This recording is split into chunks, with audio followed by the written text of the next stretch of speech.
Nah, saudara yang dikasihi dalam nama Tuhan, kita melihat bagaimana saudaraku Yakub ini, dia keluar sebagai pemenang. Dalam ayat yang ke-25, Kejadian 32 ayat 25, saudaraku, bahwa dikatakan di sana, ketika orang itu melihat bahwa ia tidak dapat mengalahkannya, ia memukul sendi pangkal paha Yakub hingga sendi pangkal paha itu terpelecok ketika ia bergulat dengan orang itu. Saudaraku, yang pertama kita memahami di sini, Tuhan seringkali melumpuhkan semua, mau melumpuhkan semua kekuatan yang kita andalkan. Supaya apa? Supaya engkau mengandalkan Tuhan. Saudaraku, ada kalanya Tuhan lumpuhkan kekuatan kita. Sebab saudaraku, kita mau jujur dalam hidup kita, mungkin yang kita andalkan selama ini tidak sepenuhnya Tuhan. Ada yang kau andalkan tentang saudaraku dari keuanganmu, ada yang kau andalkan dari relasimu, hubunganmu dengan orang lain, ada yang kau andalkan saudaraku dari kepandaianmu, skillmu, ada yang kau andalkan dari jabatan yang kau punya. Selama ini tidak dilumpuhkan, saudara tidak akan bisa utuhnya sepenuhnya mengandalkan Tuhan. Tidak akan mungkin, saudara. Dan Tuhan lumpuhkan itu, maka dipukullah pangkal paha Yakub sehingga sendi pangkal paha itu terpelecok. Tuhan lumpuhkan itu. Tuhan mau supaya Yakub, saudaraku yang dikasihi dalam nama Tuhan, dalam bergumul, atau supaya kita dalam bergumul tidak mengandalkan apa yang bisa kita lihat, tidak mengandalkan manusia, tidak mengandalkan orang-orang di sekeliling kita, yang walaupun terkadang Tuhan bisa pakai itu untuk menolong kita, untuk mensupport kita keluar atau membantu kita dalam pergumulan kita. Tetapi jangan sampai engkau andalkan itu. Selama Yakub ada di rumah Ishak dan Ribka, di rumah orang tuanya, Yakub belum pernah bertemu dengan Tuhan.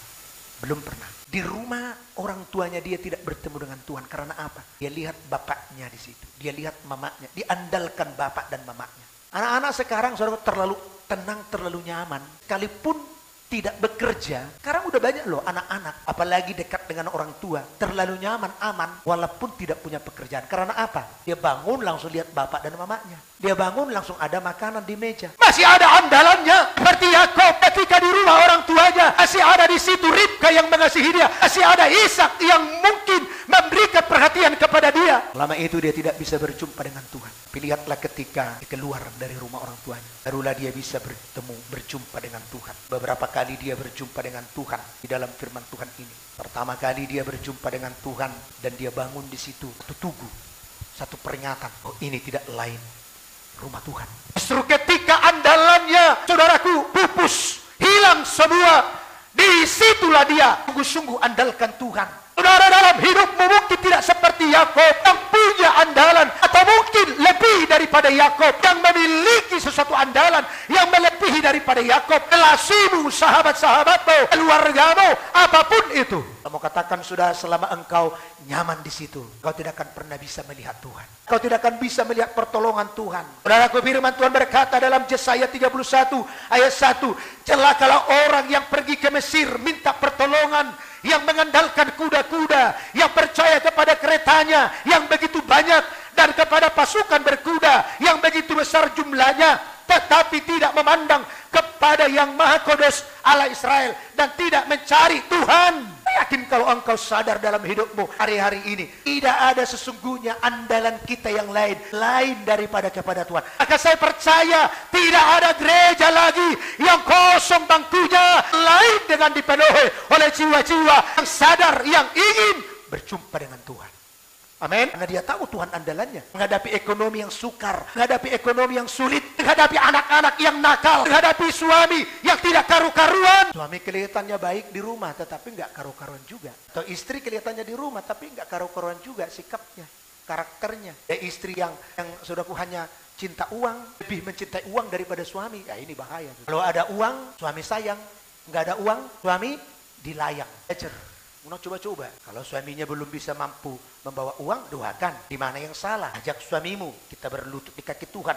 Berdoa kepada Tuhan. Seperti Yakub ini, dia bergulat dengan Tuhan. Dia melakukan dengan sekuat tenaganya. Orang yang mengandalkan diri, mengandalkan dunia, mengandalkan kekuatannya, akan membajak kefasikan, menuai kecurangan, dan memakan buah kebohongan. Hati-hati kita di sini. Bekerja sih bekerja, tapi kau andalkan kekuatanmu, kau andalkan skillmu, dan melupakan Tuhan dalam pekerjaanmu. Merencanakan segala sesuatu, kau lupakan Tuhan. Hingga saudaraku, engkau akhirnya hasilnya membajak kefasikan, menemui kecurangan. Dan luar biasa kita berjuang, berusaha. Tapi dalam hal kita berusaha, kita andalkan kemampuan kita. Kita lupakan Tuhan dalam usaha kita. Kita tidak bisa prioritaskan Tuhan dalam pekerjaan usaha kita. Bagaimana?